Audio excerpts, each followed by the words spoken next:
Well, hello everyone, and welcome to All Things Ayahuasca. My name is Anna Papadakis. I'm a body-centered therapist in Melbourne.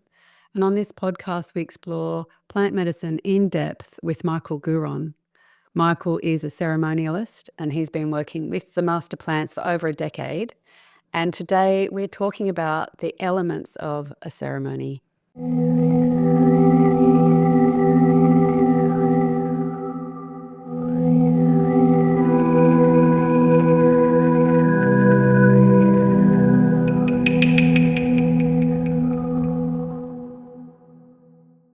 Hey Anna, how you going? Hello, Michael. Good to see you. So maybe we should start with, what is a ceremony? Ceremony. Interesting, isn't it? Sometimes the connotation of a ceremony can get out of what it is really and what is symbolizing for us as a culture. It is a great idea sometimes just to take a higher vantage point and have a look at our society in general and, really have a look back and observe and trying to see what's changed in the last couple hundred years, if not thousands of years. And I always love to look at our ancestors and how our ancestors used to create rituals and ceremonial work that is integrated into our life in general.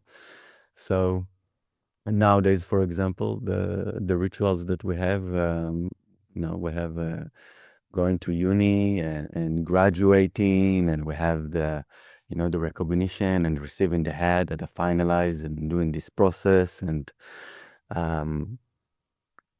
this is a rite of passage that for many people, it can be like a rite of passage for adulthood, manhood or womanhood, that, you're out of the child, the teenage time, that you manage to live by yourself, to cook yourself a meal, you manage to be a grown-up, and you can take care of yourself. And from now on, you have a sense of responsibility and a bit more purpose and what you want to do in your life.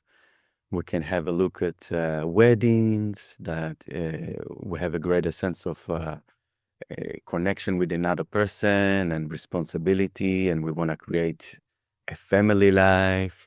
And then we have, for women, we have stepping into birth and motherhood. For men, it can be, to be a father, and that's a type of rites of passage when we have a greater sense of responsibility over our children and how we can create things in the world. But we don't really have a ceremony in such way that we stop in every day and we observe in ourselves and reflecting. A lot of the work that we had is we have an old connotation with our religion. So, for example, in Christianity, we have baptism, we have in going to service on the Sunday. But because of the bad connotation that we have, we kind of like have an aversion from that, and we feel not very clean and sacred energy coming out of that. Some people do, and it feels great and all right in a space of worship. Well, all those things that you're talking about are transitions, so those rites of passage for like graduation and wedding. We have ceremonies saying, you are no longer that, now you are this. And it marks that moment, and those ceremonies mark that moment. And in our culture now, we have very few ceremonies on very big occasion. But a ceremony as part of life, as you're saying, ceremony and ritual to have the sacred or to mark things in deep in our lives has gone for a lot of people. But for some people or for some traditions and some indigenous cultures, they haven't lost that sense of ritual and sacredness. Yeah, that's all right. So, there's a couple of ways around like to express that as well, because we have the part of rite of passage. So we have that old part within myself that has to die. We have to let go of that part, as we're growing up and expanding in the world. And growing and learning. So this different archetypal part within myself that has to die, like the child or the young adult or the young woman or any of those things that is no longer available for so-called for other men and stuff like that. Eh, But also, in this culture, we have not much connection to the spiritual world around that as well, because we don't give much space for the spiritual world to express themselves and to be in front of it, vulnerable in front of it, recognizing that there is a higher force around everything. So that's one of the big things that is really missing, I found, in our culture.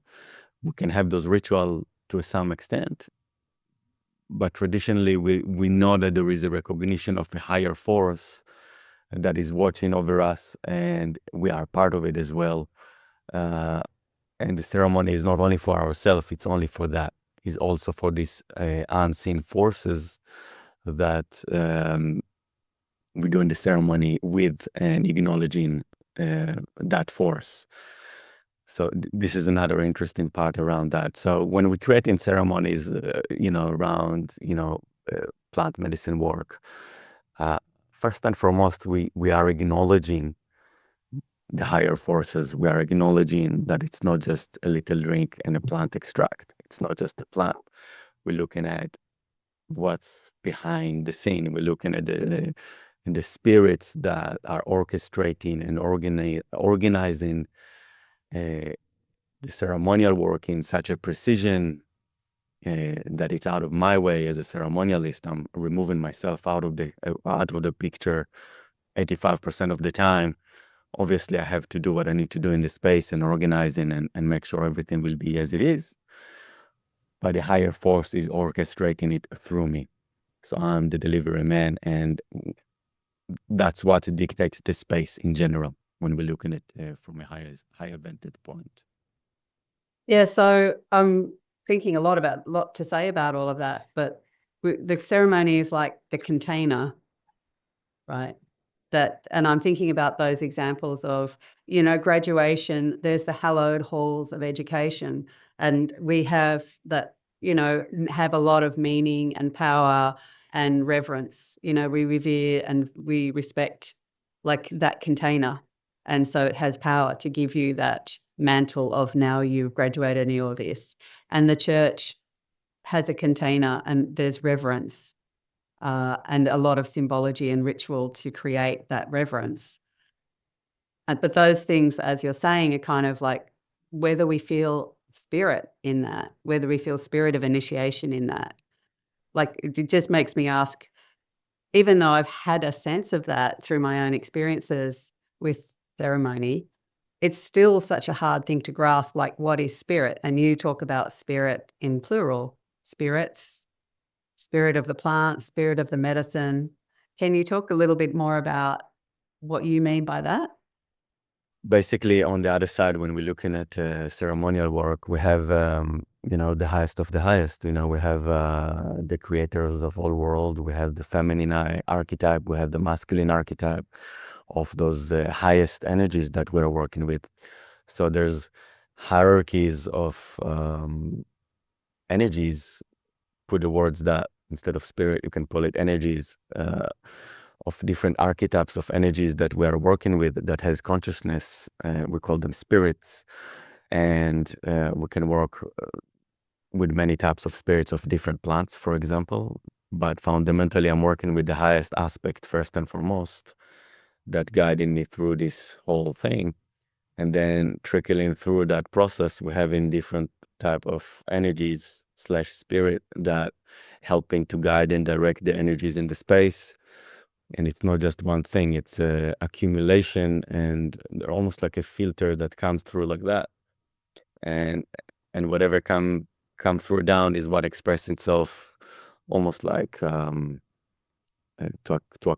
equivalent thing if we're looking at biology in our world. We have in the mammals and we have the big animals, and then we're slowly going down to the smaller animals.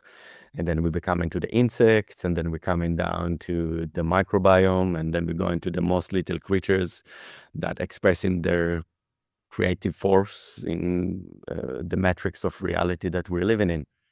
Same on the other side. So we have like the bigger things, and then it's slowly down to the smaller ones, to the smaller energies, and then the smaller ones, and then the smaller ones, and then we have the lower aspects of the plants until it's arriving to our little fragment, as spiraling down to our dimension to translate the enormity of the information that we are able to process, because we're just human trying to experience ourselves in this dimension.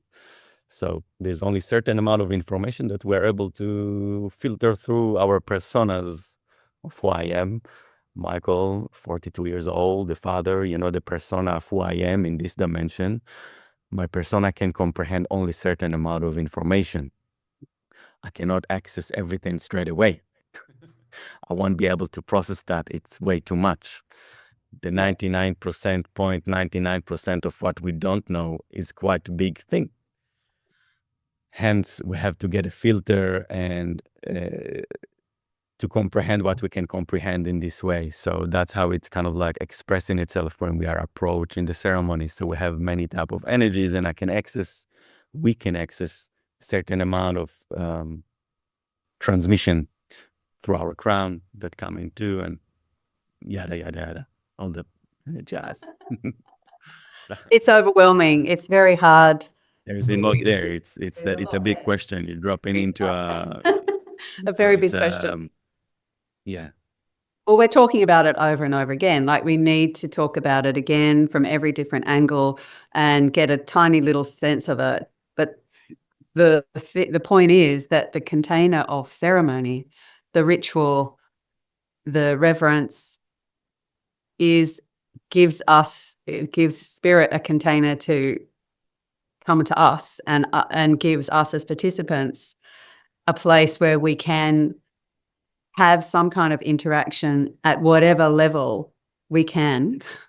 Even sometimes you can't even comprehend what it is, but there is a sense that I've had contact and experience with the connection of all things, and with force of that, some kind of, some kind of consciousness that loves me, cares about me, is creating everything, and knows my absolute life path, and has information and support and healing for me right now. Yeah. So the ceremony is the container to enable that to happen. Yeah, so we have a specific guidelines that we want to create in order to create that space as well. So as you mentioned earlier, first and foremost, we are being in a meditative state, meaning we're not having a chit chat and starting to talk about this and that in the middle of the space. We create something that we do a little bit different. So we can dress a bit nicer when we come into the space. We can put white, nice top that symbolize me coming into a ceremonial space. I'm not gonna flash my body all the way out and be like really exposed with like big red lipstick and stuff like that, because there's no space for temptation or to express myself sexually in the space, for example, because in the same way that we're going to the church, most churches like synagogue, it's not about holding back the feminine. It's about removing sexual energy from the space. It's about being humble. I don't need to do it in front of spirit. Spirit is spirit. I don't need to expose my body for that. Spirit know how I'm looking to. Exposing my body will create a sexual interaction or tension in the space. So we want to humble in our body. We want to put our clothes on. We want to have a nice top. We want to be in a humble space inside of ourselves. It's less outwardly, it's more inwardly. And this is one layer. And then we can also contemplating upon what we want to be here. We have a space of reverence. We want to be better. So it's going back to our intention, and that create the inner space inside of myself that I want to be better, but I don't know how to do it just yet. So we give in our innermost will of being better and the soul growth that we want to see in the world within ourselves, we're offering that to spirit. Spirit, this is what I want to create, and that's create another space for spirit.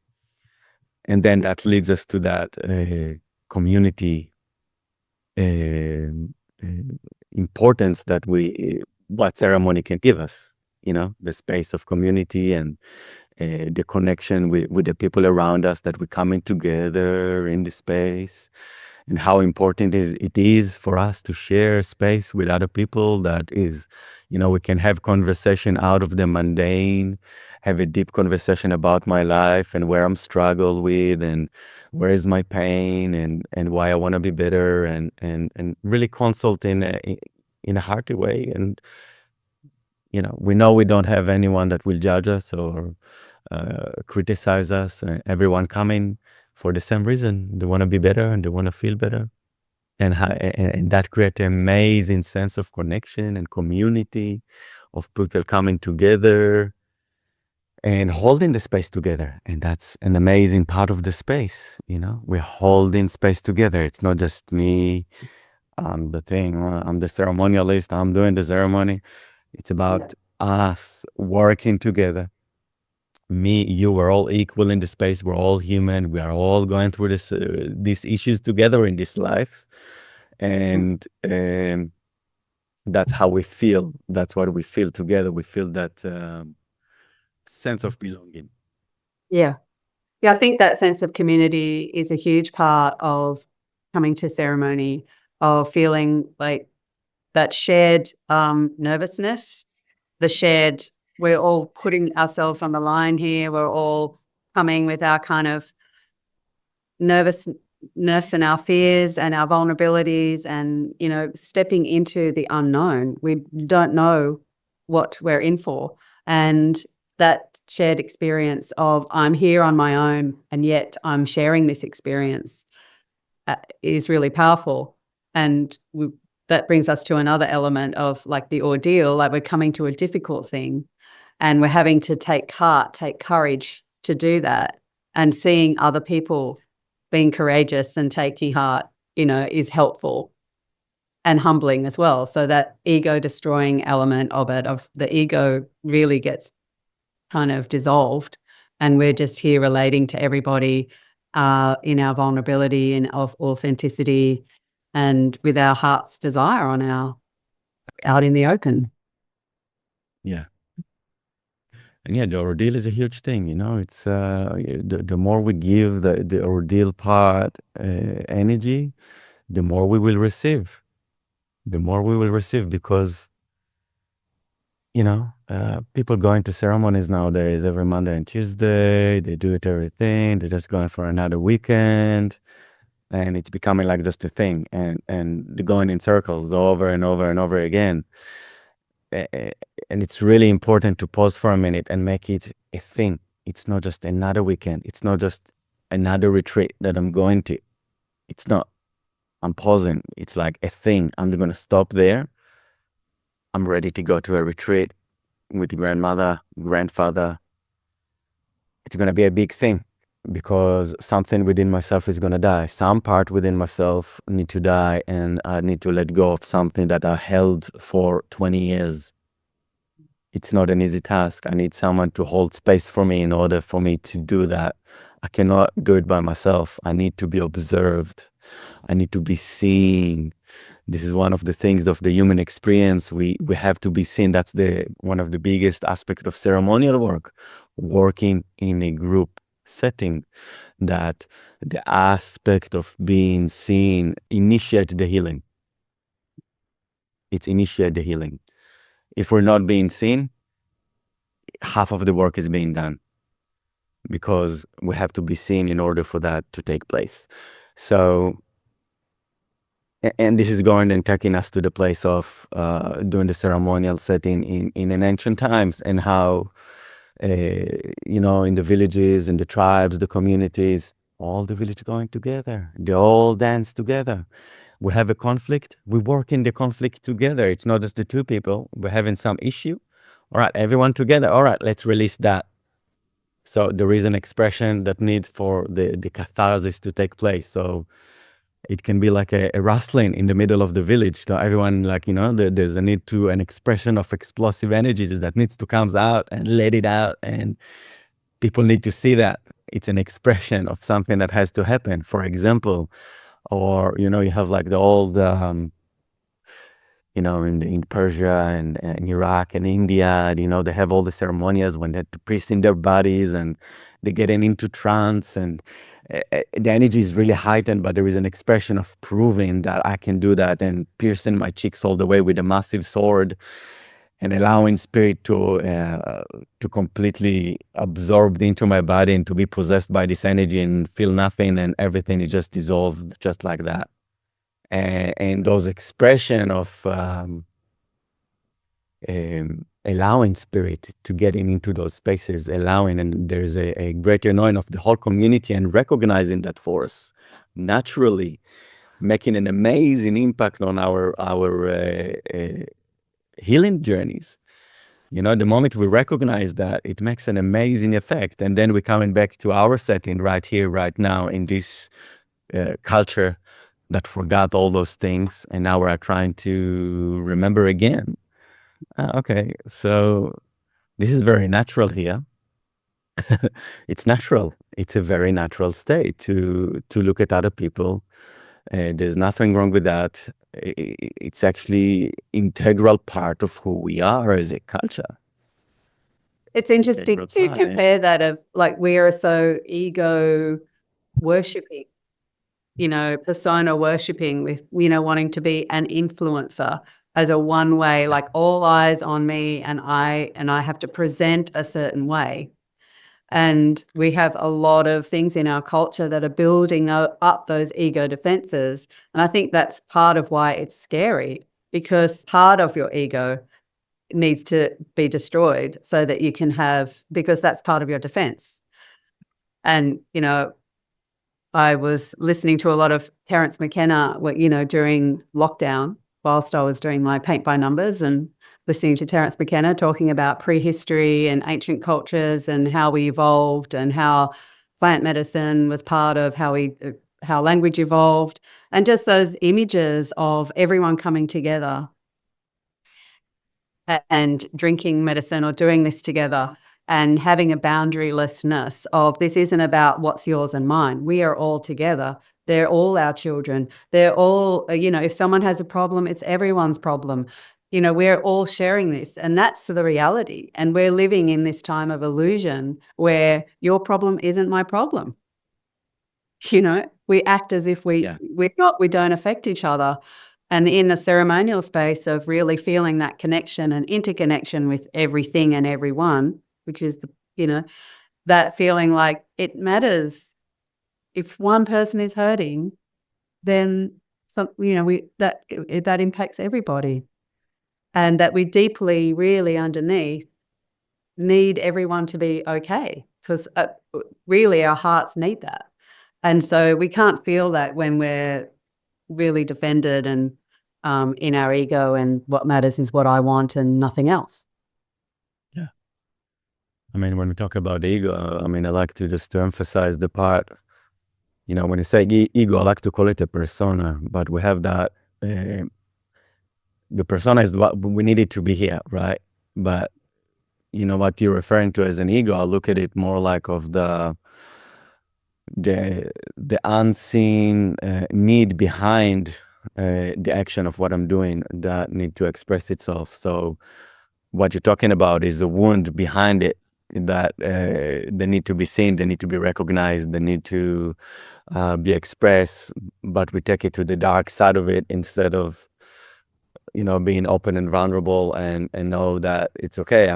Nowadays it can be even like double-sided when people are being vulnerable online and but it's only about the attention seeking. Yeah. It's about it. Look at me, I'm so vulnerable. Yeah, great. But why do you do that? So there is attention seeking. Why do I need that attention? So what's behind it is what we're looking at here in that work. And that's part of our persona, our ego that needs to be dissolved.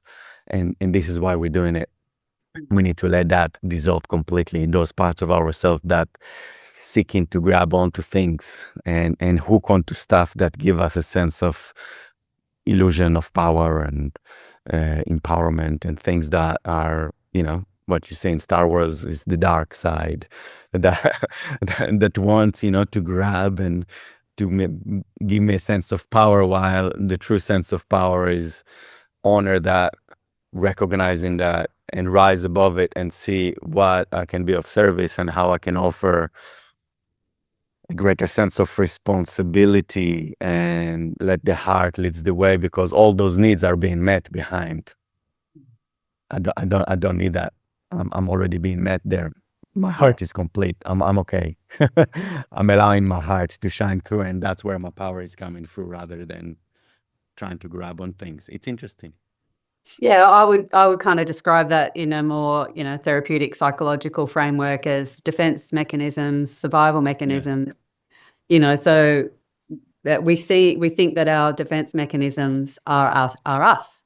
And actually, Yeah. they're ways of protecting the trauma, they're ways of protecting the agony of the unmet needs that are underneath. And so part of the ordeal of the medicine is being shown what's underneath, of being shown those protections, of those things being dissolved. And the process of that being purged or removed from you can Yeah. be, you're seeing things or feeling things that those mechanisms have been there to protect you from. And so it can be tough, painful, and uncomfortable in order to grow and actually access, your heart, your vulnerability, Yeah. experience real connection.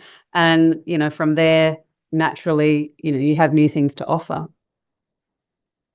That's it. That's the essence of it all. We have to go through the hard yards. You have to go through the pains, the struggles. You have to push through. You can't just like sit back and nothing happen and just wait. It's not gonna happen. You have It's to plow also like, through. that we say grandmother and grandfather, and, again, as in a therapeutic model, like the therapist is kind of like a surrogate parent, that's sort of like meeting unmet needs and also holding a light to things. And grandmother or grandfather is next level parent as far as the level of love, you know, the level of unconditional love that you feel is like beyond anything you've ever experienced. But also the learning, the also like you need to learn stuff, and I have to teach you things, I have to show you things. That's also part of that, like guiding, loving role of parent, is so it is amplified, to an unmeasurable degree with the medicine. So you're getting those both sides of that with ceremony. Yeah. Yeah, and that's amazing. The plants are that's what they're doing for us. They're mother and father, the parenting us. They give us that, parents. We give to our kids. We give to our kids everything from a space of love. We don't want to just aligned parents nowadays. Of course, sorry, aligned parents. We want to give our kids a good start for life. We want to give them what they need, because we know that a certain behavior won't benefit them in their life. We need to help them to create them a sense of boundaries. We need to give them what they need for growth. We have to go through that developmental process. It's the same for us as grown up. Yeah. And sometimes it's also regressing and going through that parts in our childhood that we haven't received, and going through that parts that our parents haven't given us in the right, correct way. And that created the wound. And then instead, now the plant's doing it for us. So we are regressing to a childlike state and going through that process like a child, and feeling the same things like what children feels when a parent telling them, no, you can't do that. No. But then this is the result. This is what you need instead. Instead of doing that, you're going to do this way. That's going to be much better for you, my darling. And that's how we being parent, and we can parent ourselves as well in this way. But we know that this is how it works. You have to go through this discomfort. You have to go through, a coal is being compressed into a lot of pressure. It's compressed, coals is being compressed. And then after tons of heat and pressure, you rub it in, and then suddenly we have a diamond. And then the diamond is shining out of that amazing pressure. It has to be a pressure. It has to be pushed. You have to get into discomfort. You have to emerge out of the cocoon. You have to get liquefied. You have to dissolve yourself all the way together to get into the metamorphosis. And then I'm emerging as a butterfly again.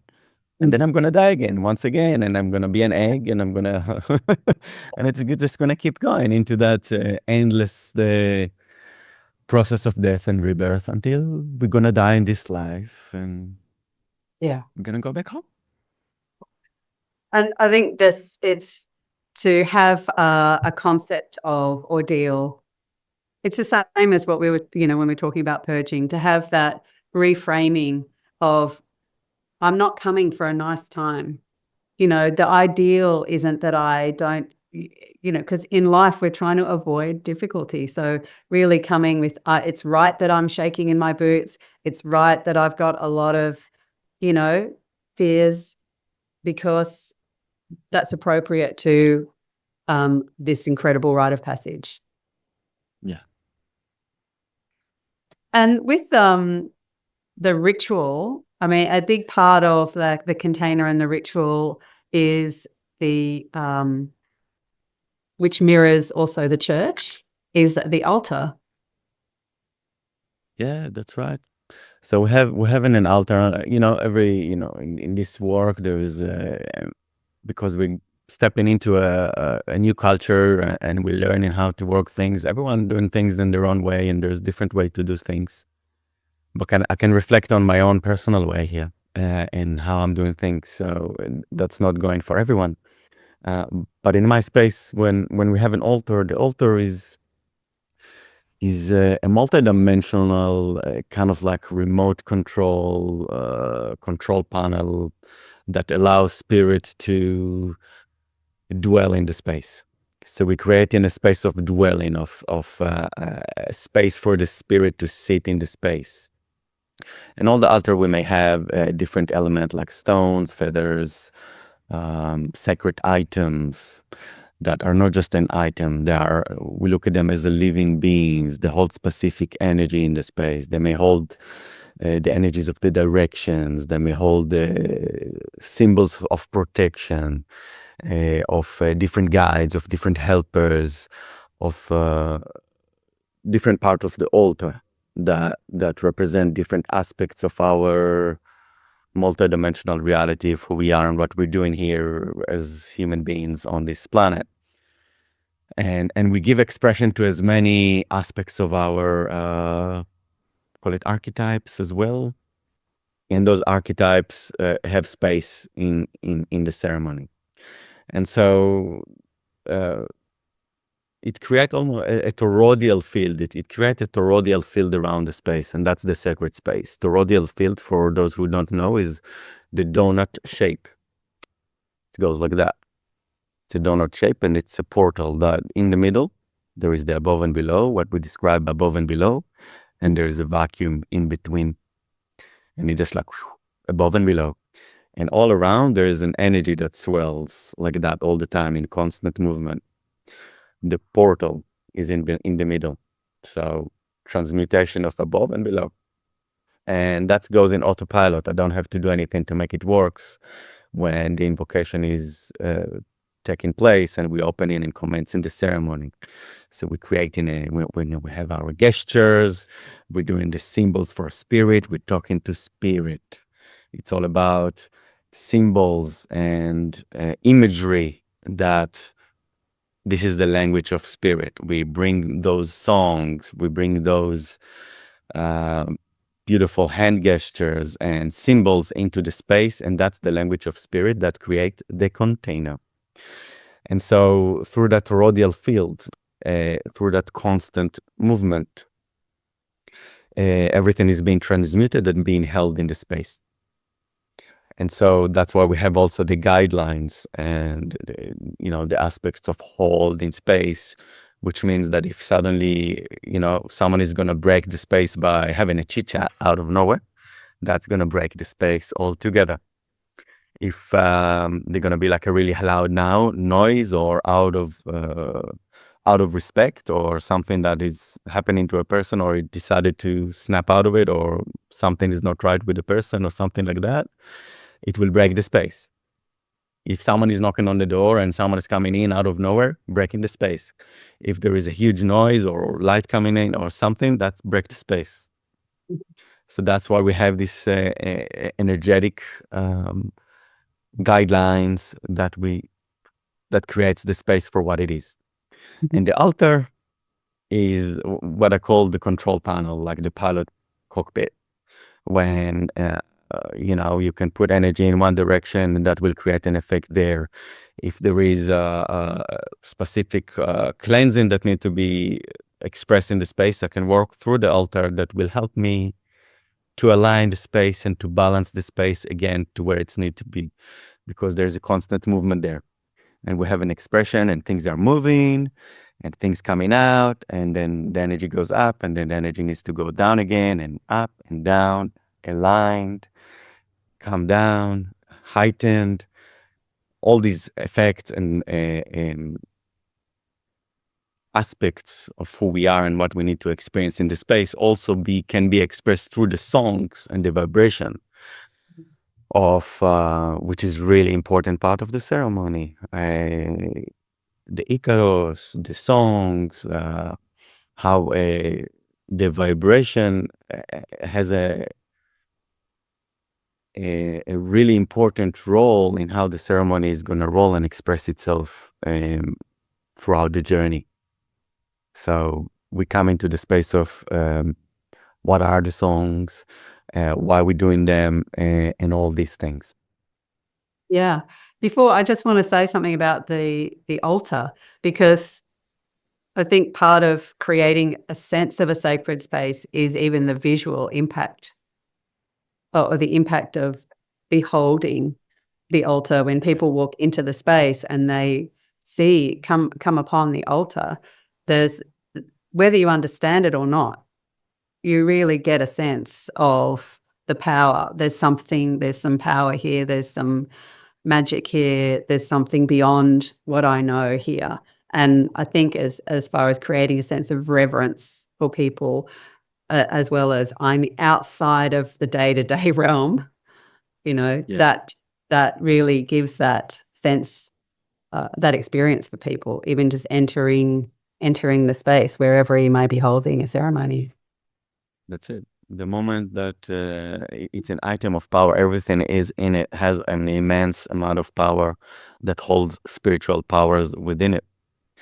Just looking at it, the moment you active the thing, the moment you opening up the space, just the candle, the sacred water, everything that create the space, you feel it straight away. There is a special resonance that is happening there. There is the spiritual force that that is there. You can't quite see it, but you sense that something is a little bit different, and that's very notable.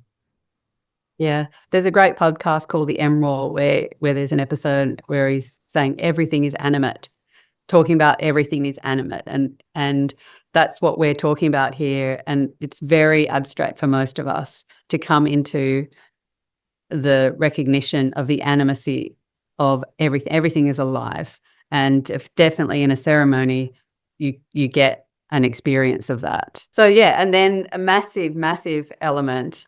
I kind of say to people, look, come for the concert, but it's not that simple. But the music, there's music and sound. It's a kind of sound bath. It's all sorts of sounds, as well as music, as well as all the instruments you play and the songs and the Icaros that are like, it's a whole other experience in ceremony of feeling sound and seeing sound, not just hearing sound. Yeah. Basically, the effect that the medicines are doing are they allowing our senses to be extremely connected to the vibration of everything around us. So we're noticing things that in our normal state of consciousness we won't be able to notice. So our awareness to the heightenedness of every vibration around us is highly noticeable. And everything in the nature of reality, everything is vibration. You know, it's one of those hermetic principles. Everything is moving all the time. And suddenly, when you're lifting yourself up higher to another state of consciousness, suddenly you're noticing that your state of being is a bit more liquefied, it's a bit less dense, you know, and you become more liquefied, I would call it, like a little more fluid, and your body is less dense because your vibration are up there.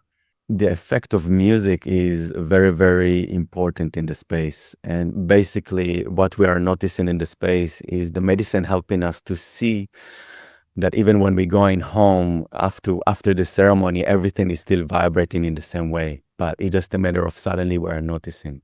So all this ultra sensitive auditory experience is there all the time, really. But the medicine make it so immersive and powerful for our journey. It's the power that takes us wherever we need to go. Suddenly it's going down and then it's going out and inside out. And that's how the medicine works. She's go through the vibration, she go through the music.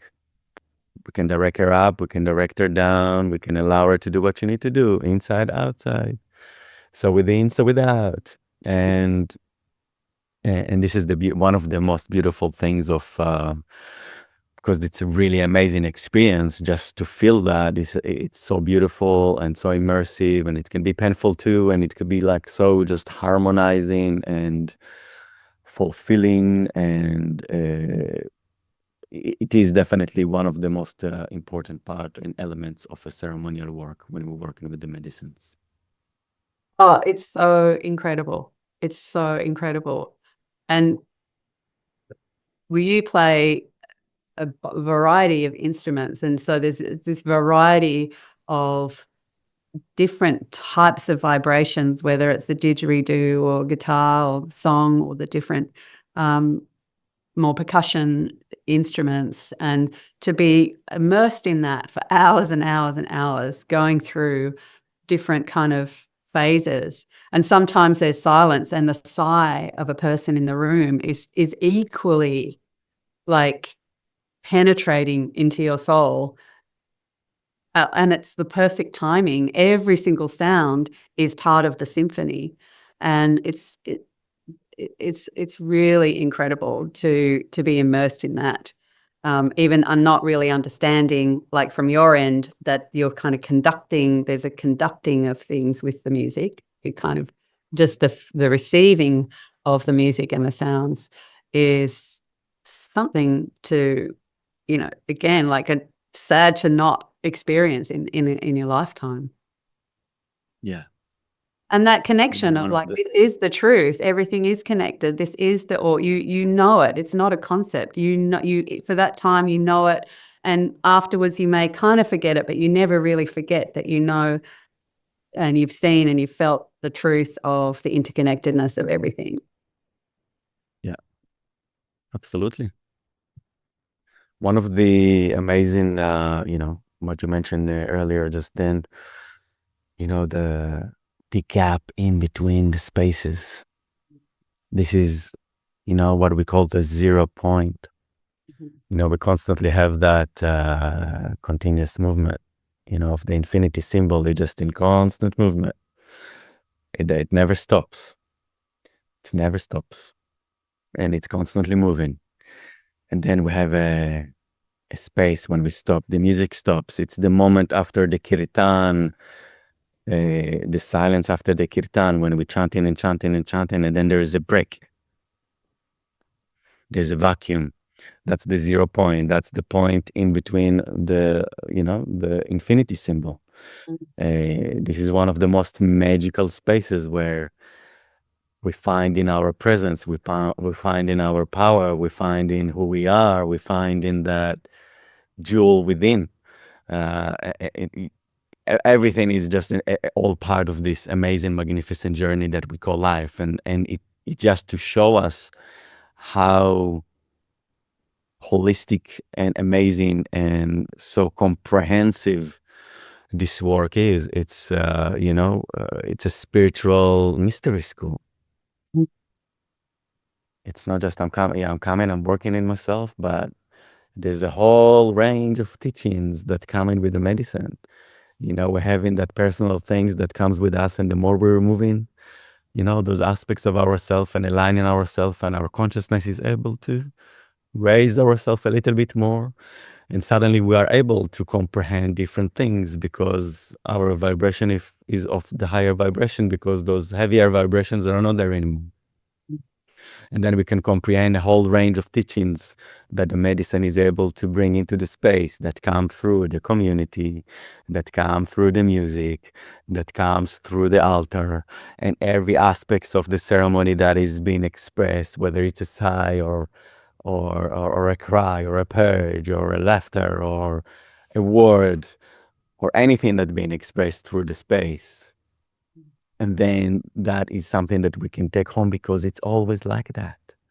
The ceremony is a metaphor for life. She's showing us, the spirits showing us all the time, the plants, they showing us how reality is all the time. It's just a matter of consciousness and being able to see things from a different perspective. And suddenly I'm like, oh, you put the glasses on, and suddenly I'm like, oh, wait a second. I'm seeing things slightly differently from now on. And I can experience reality in a different way. And this is the magic of this work. This is magic. We're tapping into the magical realms, into the space where you cannot explain it. It's the unexplained and the unexplainable spaces of in between, of magical worlds and realities. And that's what I'm living for, if you ask me. That's what excites me as a person. And, that sort of brings me to that thing of what we're talking about is we're not coming to take a drug and have an effect. We have that association of I'm going to take this drug, whether it's a headache tablet or whether it's, my heart pressure medicine or, party drug, and I'm taking it for the effect of the drug. No, I'm coming to the ceremony and I'm going to be altered. I'm going to be changed. I'm going to be taken somewhere. My soul, I'm going to connect to my soul and see the truth of the interconnectedness of life. And every element of the ceremony is a part of that, and an absolute privilege, and very humbling, awe-inspiring privilege to touch and remember for a moment. Yeah. Yeah, we do have a problem as well in this society, with the, psychedelic drug altering connotation, especially. Where people, they're going to parties, they're having the festival scene, and, they're going for weekends, and they're going through this intense psychedelic experiences, whether it's acid and MDMA. I'm not referring at the moment to, the more of the heavier drug like ice or heroin, for example, or to the so-called light ketamine, MDMA, acid, DMT, or any one of those things that you just separated and done in a different connotation, not in a ceremonial space. And then, people going into a trip, and it's a trip. It's not a journey. It's a trip. So it's it's uncontrolled. It's just going wherever it needs to go. It's not protected, and there's no clear direction of where it's need to go. So it's a bit of a problem when we're looking at it from responsible person who understand that on the other side there's a lot of energies that are not exactly want us to be better. There's a lot of energies out there that would like to harvest you, and I don't want to scare people, but this is the nature of reality. We know that there is demonic forces. We know there is different parasitic forces that are have an expression on the other side, and they won't hesitate to get inside a vulnerable person who is extremely open in a party in the middle of the night and harvest your energy. Personally, I don't want to do that. But there is all this connotation that people as well come in to a ceremony and they think they're going, the tourists, they want to experience the visuals and it's going to be great. But it's very childish behavior. And we need to, Well, I think that's just a limitation of our perception of what this is. And, that there are those, there are connotations to psychedelics, to party recreational stuff. And then people can have a bad trip in that setting for all sorts of reasons. Either they're accessing their trauma and they're unheld, or there's dark forces. I mean, I know that in the Indigenous cultures, there's they understand that there's dark and light uses of these medicines, and it's just known and understood that you can have a dark shaman or a light shaman and people who are working for harm and working for good, and that's just the way it is. And, for you to say that here, that sounds really shocking, but or you can look at it in a trauma lens of your trauma can be activated and you're unsafe, and that's re-traumatizing and it can be harmful. And you don't really know what's going to happen in that party setting, or even in a more intentional setting of I'm going to, take some mushrooms with my friends, my partner, and because I want to even use it as a healing thing, but I'm actually uncontained and unsafe and have a difficult time because I'm actually not held safely to go to those places. And those are, I think, part of the scary stories that can have people be also worried about, am I safe and am I going to have a bad trip, Yeah. Looking at, for example, a ceremonial work, we usually don't have a bad trip. But let's question for a second what is a bad trip. A bad trip, as Anna described as well, is um, when there is a potential harm that can happen. That there is a potential harm to go through, for example, with the orchestrated, well-held ceremony, where feel safe to go through our traumas, to go through our pain, and we're going through those aspects of ourselves. When it's not being held properly and we have a bad journey, our persona, our ego being weakened. And it's quite a complex situation because we can have a potential for psychosis, for a weakening of the persona, which is the barrier between this dimension and the other dimension. And then that's where we're starting to see things out of, nowhere, and we can experiencing that, can scare the hell out of us because our persona suddenly being so weakened. And this is like the main danger.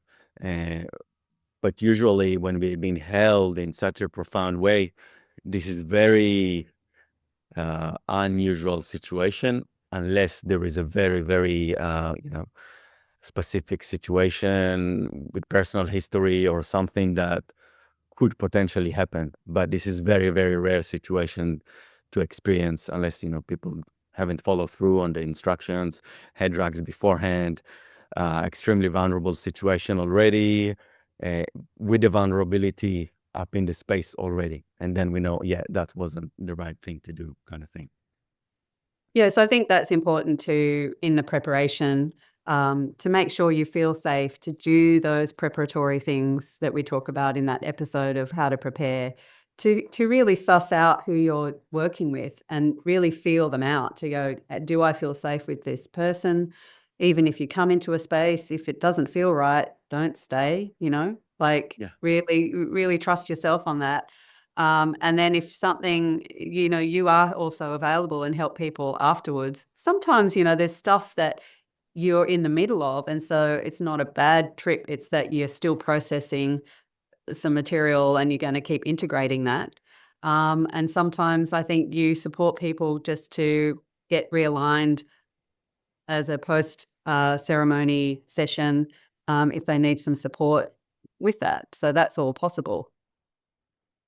Yeah, I mean, it's okay to experience things and bring things up, and that's part of the journey, really. I mean, it's not that every time, we're gonna get to the heavens and everything's gonna be great. We have to, the process is unfolding, and we will have to walk through it in our daily lives. And yeah, it's gonna be an amazing journey, but we have to keep living it for a little bit longer, and we need that help and support and receive the guidance and counseling and integration support. That's integral part of the process, um, that makes the work really safe and harmonizing your well-being. I think that it's really well timed to explore psychedelic imagery, what that is next time. So yeah, we'll do that. So thank you so much for joining us. Please support us by liking and subscribing. If you have requests or questions, put them in the comments. You can find access to information about Michael's services in the links below. And we look forward to seeing you next time when we're talking about the psychedelic imagery. Thank you, guys. See you soon. Bye.